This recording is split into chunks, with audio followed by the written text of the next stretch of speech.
Augustine, early in his career, wrote a treatise called The Freedom of the Will, and he never retracted that, despite his strong teaching on predestination.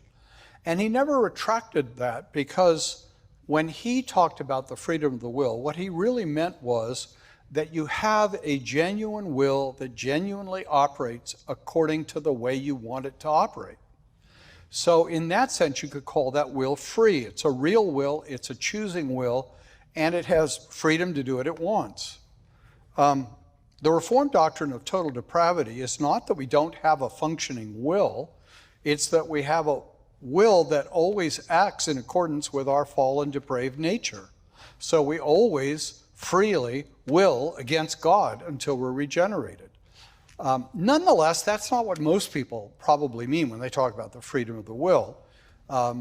Most people, when they use the phrase the freedom of the will, mean that I'm perfectly free to choose for God or against God. And in that sense, it conflicts with the doctrine of predestination. The doctrine of predestination, in response to that notion of the freedom of the will, wants to say, you don't have freedom to choose for God because your will is in rebellion against God. And it's only when God heals your rebellion, it's only when God regenerates your heart, it's only when God sovereignly turns you back to himself that you can know him and pursue him.